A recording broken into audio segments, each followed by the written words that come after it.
Вы смотрите итоговый выпуск новостей о самых заметных событиях среды 7 июля. Вы узнаете из материалов наших корреспондентов. В студии Сергей Михедов. Здравствуйте. Коротко о темах выпуска. Почти 90 лесных пожаров тушат в регионе. Глава Якутии посетил горный район, где самая сложная обстановка.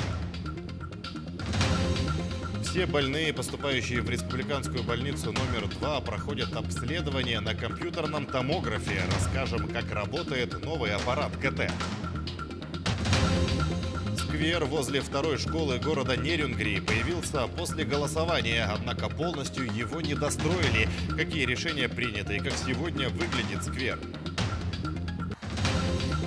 Красные дипломы торжественно вручили в медицинском институте в Якутске. Награждали не только выпускников, но и ординаторов. До церемонии открытия игр Манчары остается менее часа. В Якутию к открытию игр прибыл министр спорта России Олег Матицын. Глава Якутии работает сегодня в горном районе. В первой половине дня Айсен Николаев побывал в селе Кюрелях, где бушует крупный лесной пожар. Глава встретился с населением села, пожарными добровольцами, затем провел совещание по вопросам тушения пожаров. Как отметил Айсен Николаев, сейчас лесопожарная обстановка самая сложная как раз в горном районе. Там зафиксирован 21 очаг. Сухая и жаркая погода приводит к росту числа возгораний. К селу Кюрелях огонь приближался на расстояние чуть больше километра. Сейчас прямой угрозы поселку нет, но пожар еще не потушен. Наша главная задача сегодня отстоять наши населенные пункты. Несколько дней здесь в Кюрелях была такая не очень простая ситуация, когда пожар приближался, чуть более километра оставалось до села, но общими усилиями и служб федерального резерва, республиканских служб сил быстрого реагирования и местного населения пожар был остановлен. Ситуация все равно остается очень напряженной. Здесь у нас группировка свыше 400 человек работает, свыше 60 единиц техники. А всего более 260 пожаров действуют в Якутии на сегодняшний день. Об этом сообщил первый вице-премьер республики Дмитрий Садовников. По официальным данным, продолжают тушить 89 возгораний. Отмечается, что 14 пожаров находятся вблизи от населенных пунктов. Борьбу с огнем ведут более 2600 человек и 300 единиц техники. Дмитрий Садовников обратил особое внимание на эффективную работу авиации. Накануне самолет Ан-26 «Циклон» работал в центральных районах республики – Татинском, Горном, Усть-Алданском, Тампонском и Усть-Майском. По итогам оперативного штаба отметили, что эффект есть, дожди идут. При этом, к сожалению, у нас ресурсной облачности нету в таких районах, как Горный район, Хангаласский район, где у нас имеем большое количество пожаров.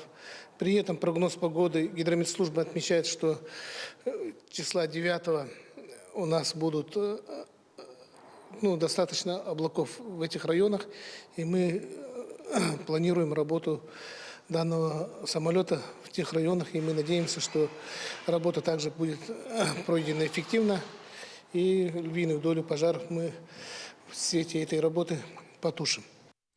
Между тем, прогноз неутешительный. В июле в центральной и юго-западной частях республики ожидается превышение среднемноголетних параметров пожарной опасности в лесах. В текущем году на борьбу с лесными пожарами из резервного фонда правительства России нашему региону дополнительно выделено порядка 400 миллионов рублей. Также на покупку лесопожарной техники с учетом переброски средств с 23 и 24 годов предусмотрено еще почти 214 миллионов рублей.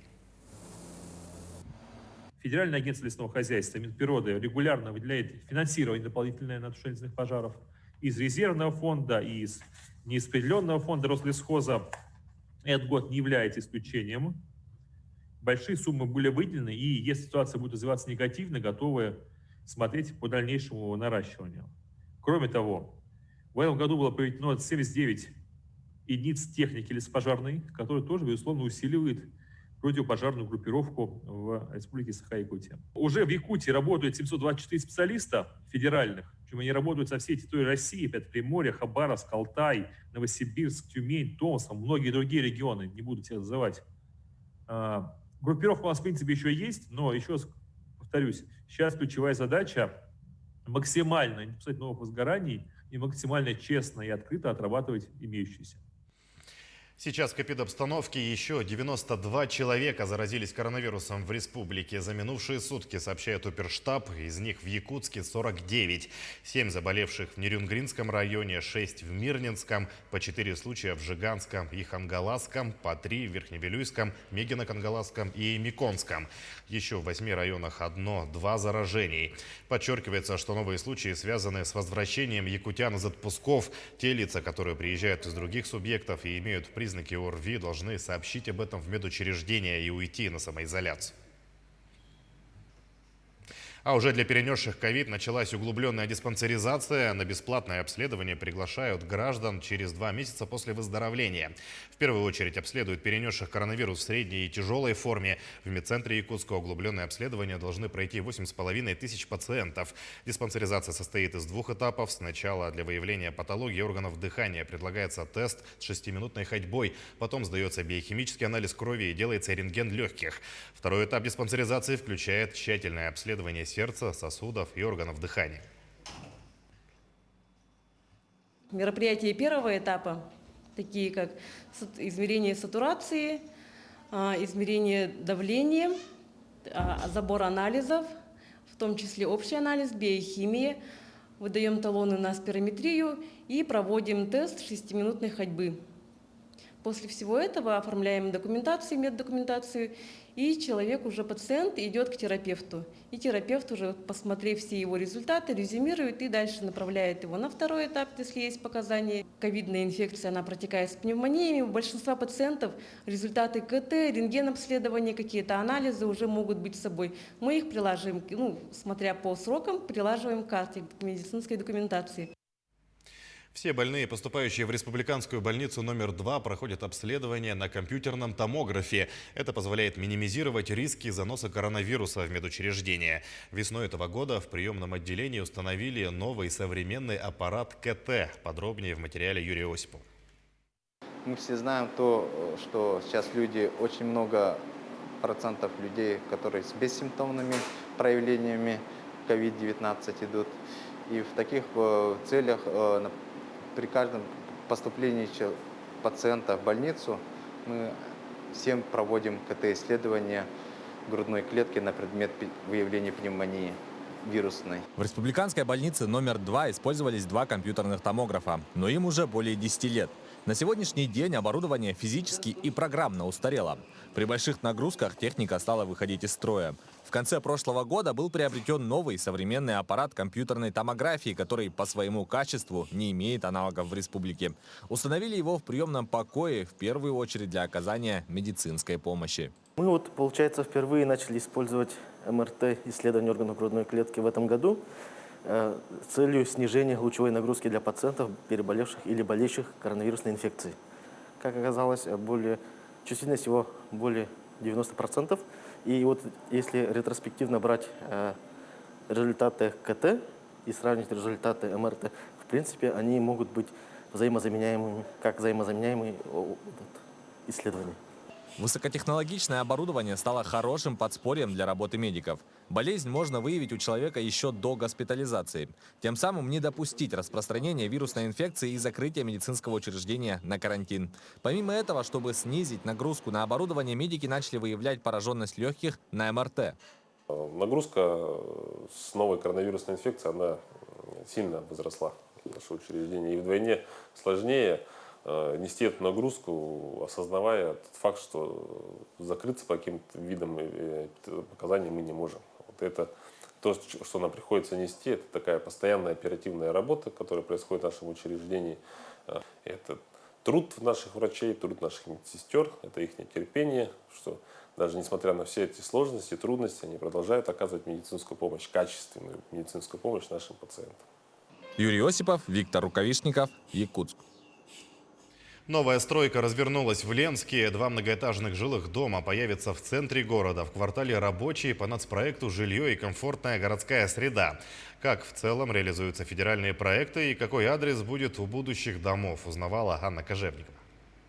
120 тысяч квадратных метров необходимо построить в рамках реализации программы переселения из ветхого и аварийного жилья в Ленске. Эта цифра весьма приблизительна, так как количество желающих получить компенсацию постоянно варьируется. На этот счет городские власти высказывают опасения, что через пару лет образуется новая армия ленчан, претендующих на получение жилья. Выбирая способ, второй, получения компенсации, они должны осознавать, что это влечет за собой определенные трудности, проблемы. И, скажем, они уже самостоятельно начинают решать свою жилищную проблему. Этапа 2021 года у нас здесь порядка 370 квартир мы должны будем расселить в течение 2021-2022 года. По этапу 2020 года необходимо расселить 121 квартиру. Новоселы заедут в дома 54 и 56 по улице Якутской, возведенных основным застройщиком, закрытым акционерным обществом «Три семерки». Первый дом будет заселен осенью, второй – до конца 2021 года. Еще одна стройка развернулась все в том же квартале по адресу Рабочая 1 и 3, но здесь орудует тяжелой техникой другая строительная компания «Республиканское ипотечное агентство». И если внешне отличий между домами не будет, то технологии используются разные. Дом строится из панелей, которые, изготовлены якутским ДСК, домостроительным комбинатом. Панели, они усиленные, их мы уже практически все перевезли сюда с Якутска. То есть это технология практически та же самая, как и строит ЗАО «Три семерки». То есть с панели монтируется дом, но панели не утепленные, а методом вентилируемого фасада. Также 168-квартирный жилой дом строится в районе больницы Портовской, 26. Каждый год теперь будет увеличиваться количество расселяемой жилплощади. А следующие дома будут возводиться в этом 67-м квартале города. Вместо старых аварийных деревянных двухэтажек здесь появятся 4 девятиэтажных высотки. 2 из них построит известная строительная компания «Ленска». 3 семерки, а 2 – Республиканское ипотечное агентство. Буквально в следующем году здесь развернется большая стройка, подобная соседней. Анна Кожевникова, Виталий Андреев, Ленск. Сквер возле второй школы города Нерюнгри появился после голосования по программе формирования комфортной городской среды. Однако работы по строительству в прошлом году не закончили, и некоторые конструкции пришли в негодность после зимы. Какие решения приняты и как сегодня выглядит сквер, расскажет Екатерина Павлова. Сегодня работы по строительству сквера возле второй школы в квартале Н города Нерюнгри идут полным ходом. Этим занимается подрядчик в лице общества с ограниченной ответственностью ТИИТ. Бригада подрядчика устраняет выявленные замечания по опорам освещения, водоотводным лоткам, дорожкам с деревянным настилом и резиновым покрытием. Устанавливает детские игровые комплексы и цветники. Уже сегодня первые свеженькие площадки сквера привлекают нерюнгринцев. Но раньше было очень все плохо, потому что раньше здесь была только земля и деревья. А сейчас стало намного лучше, здесь хотя бы дети могут поиграть. Комфортное общественное пространство квартала Н площадью более 7 тысяч квадратных метров полюбилось как детям, так и взрослым жителям. Становится гораздо лучше, и хотелось бы, чтобы это все сохранялось, чтобы родители воспитывали своих детей, и они их не ломали, не портили, мусор не бросали. Ну, соответственно, и взрослые тоже вечерами здесь. А так вот для детей замечательно. Мы гуляем постоянно здесь и очень довольны. И спасибо администрации и всем, кто этим занимается, очень хорошо. Мы очень довольны. В ближайшие дни работы по строительству нового сквера должны быть завершены. И нерюнгринцы смогут оценить проделанную работу в полном объеме. Екатерина Павлова, Захар Головин, Нерюнгри. Красные дипломы торжественно вручили в медицинском институте в Якутске. Награждали не только выпускников, но и ординаторов. Всего мединститут в этом году закончили 215 специалистов, бакалавров и магистрантов. Из них 22 с красным дипломом. На награждении побывала Валерия Наумова. Медицинский институт в этом году выпускает 22 специалиста, закончивших учебу с отличием. В списке лучших будущий врач Елена. Девушка с детства мечтала стать врачом, вдохновляясь своей мамой. Она врач-терапевт. И вот спустя 6 лет учебы Елена сделала большой шаг к исполнению своей мечты, получив красный диплом по специальности педиатрия. Правда, сейчас планирует поступить в ординатуру на хирургию. Время учебы вспоминает с улыбкой и теплыми чувствами. С 30 сентября по 6 февраля Елена каждый день работала в красной зоне. Опыт работы навевает приятные воспоминания, но не обошлось без тяжелых моментов. Да, было очень сложно. Первый день у меня было такое ощущение, будто я полетела в космос. Меня так одели, как будто космонавтку. И вот уже с 5-го месяца я почти чуть ли не плакала, когда каждый раз вот одевалась СИС и поднималась. Я считала минуты, секунды до окончания своей смены. Вот такие трудности были, я не скрываю, но вот сейчас я это вспоминаю с улыбкой на лице тоже, потому что это все-таки большой опыт и зарождение чего-то нового. Я приобрела больше, чем потеряла, можно сказать. Помимо студентов, выпускной сегодня будут праздновать и ординаторы. Получил свой диплом об окончании ординатуры Ихтиёр Жон. Путь к этому документу был непростой, потому что первый курс ординатуры он закончил в городе Бишкек.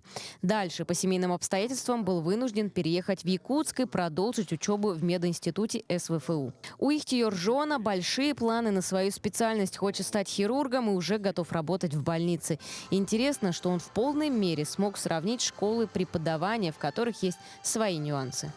Первый период после перевода было очень тяжело освоиться к новой, так скажем, школе. То есть как медицина, в принципе, у нее методы лечения практически одни, но у каждой больницы есть своя школа. И я пришел с базы одной школы в базу с другой школы, и мне вначале было очень тяжело, то есть переосвоиться, так скажем.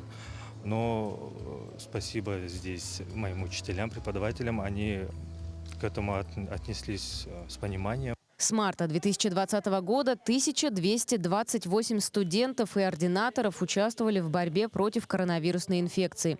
В красных зонах из них работали 328 человек в качестве санитаров, медсестер и врачей. Все это показывает их профессиональную готовность. Я как директор горжусь своими студентами, ординаторами. И я считаю, что они внесут свою лепту в здравоохранение не только Якутии, но и России. Валерия Наумова, Батый Горохов, Якутия. Мастеров индустрии красоты стало больше в Якутске. В Якутском технологическом техникуме сервиса завершается обучение по программе «Парикмахерское искусство». Новоиспеченные стилисты приступят к работе уже в ближайшее время. На первом квалификационном экзамене будущих парикмахеров присутствовал и наш корреспондент Александр Нестеров.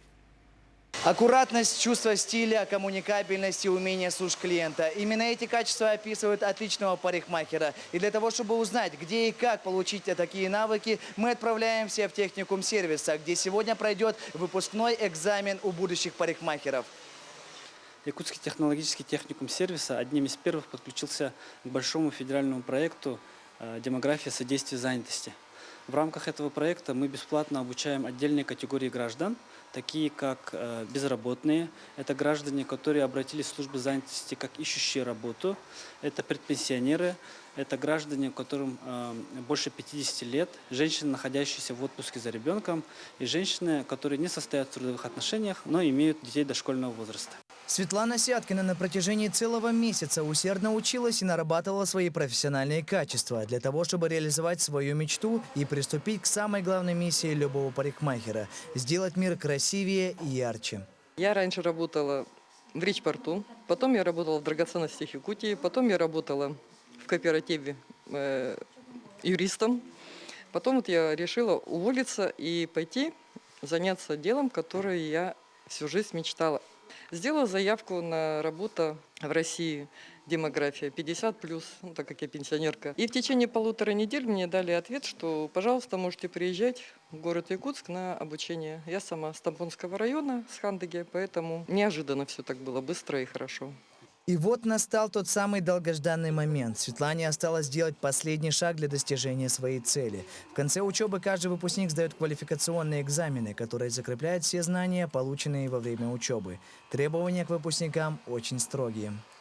Вот сегодня модуль «Мужская стрижка», традиционная классическая стрижка, тоже требует особо отточенных навыков.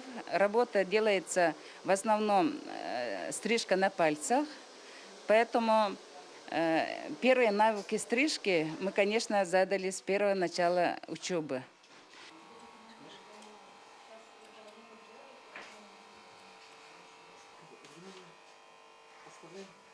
Вот и подошел к концу экзамен. Самое сложное уже позади. Светлана, как ваши ощущения?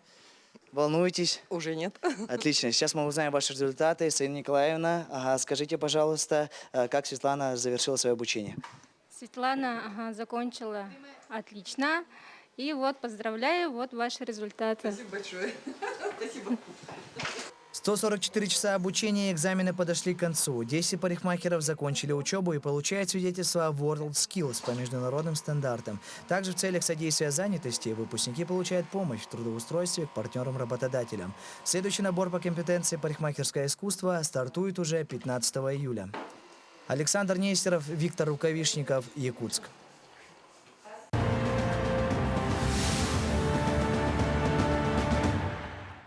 Перспективы развития спорта в Якутии наметили глава республики и министр спорта России Айсан Николаев и Олег Матицын подписали соглашение о сотрудничестве. Министр прибыл в Якутию на 21-е игры Манчары. Он также даст старт федеральному проекту «Спорт Норма Тур-21», направленному на поддержку олимпийцев, создание и улучшение условий для занятий физической активностью. Глава Якутии также озвучил задачи по оснащению спортивных объектов, в том числе биатлонной базы в Алдании и строительству новых. Речь шла и о возведении спортивного комплекса со стадионом и бассейном в Нюрбе. Строить стадион начнут в следующем году за счет республиканского бюджета. Отдельной темой разговора стала популяризация национальных видов спорта. Глава Якутии поставил перед президентом Олимпийского комитета России Станиславом Поздняковым, который также присутствовал на встрече, вопрос продвижения масс-рестлинга как олимпийского вида спорта. Сегодня подписали соглашение с главой республики о развитии физической культуры и спорта как часть стратегии развития физической культуры и спорта до 30 года.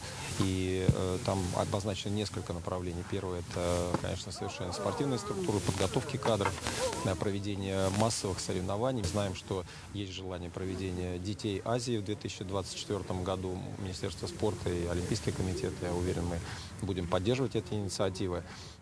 Поэтому те, повторяю, заявки, которые будут представлены от республики, мы видим, что предыдущие планы реализованы в нормативные сроки с хорошим качеством. Это залог того, что все, повторяю, планы и программы, которые будут представлены со стороны республики, найдут поддержку со стороны Министерства спорта. А специально к играм Манчары в селе Бердигистях уже открыли стадион. Теперь болельщики смогут на 100% погрузиться в атмосферу игр. Современный видеоэкран позволит следить за ходом игр из любой точки стадиона.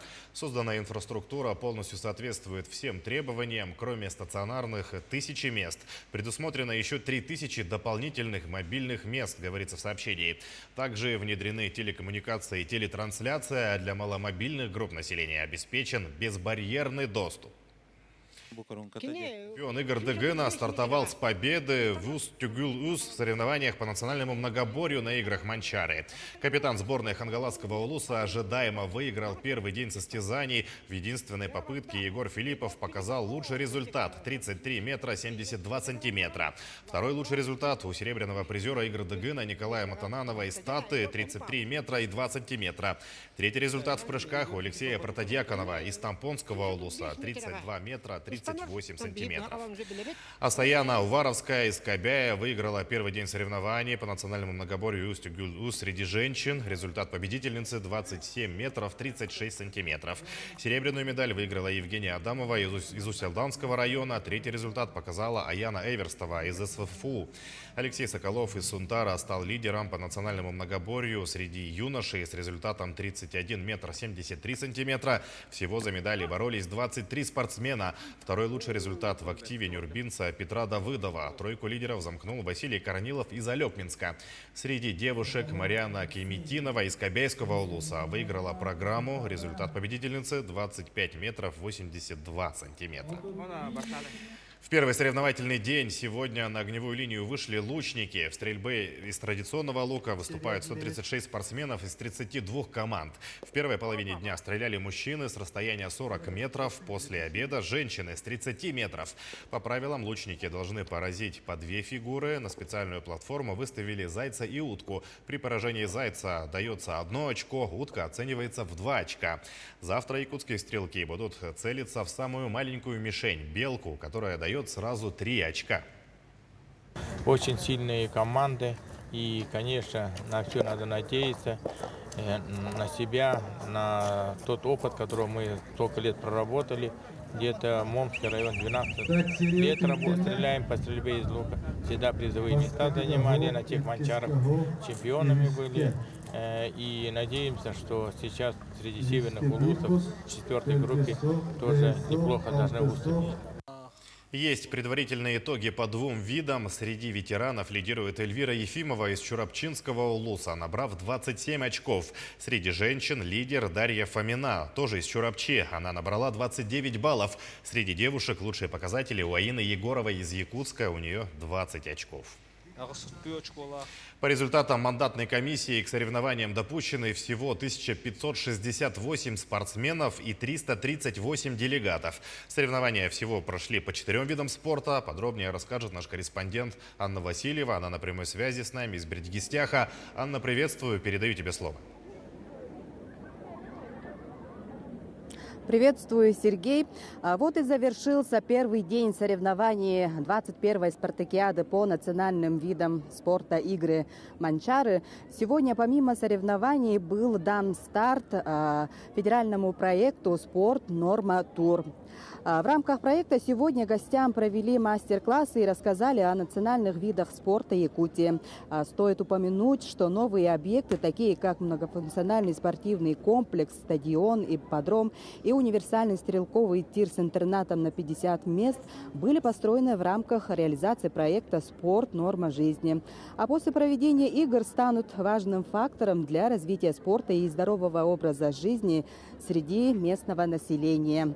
Ну а совсем скоро здесь, на стадионе Чепчал, начнется торжественная церемония открытия, где примут участие министр спорта России Олег Матыцин и глава республики Айсен Николаев. Также здесь сегодня мы увидим, как пройдут 40 команд участников и представление. Ну а торжественное открытие вы сможете посмотреть сегодня в 9 вечера на каналах НВК Саха, Якутия-24, Мамонт, а также на YouTube-канале НВК Саха. На этом у меня все. Сергей. Аня, спасибо. Наш корреспондент Анна Васильева рассказала о соревнованиях сегодняшнего дня. И в завершение еще раз напомню, прямая трансляция открытия игр начнется ровно в 21:00 на нашем канале. Ну а я с вами прощаюсь. Всего доброго и до свидания.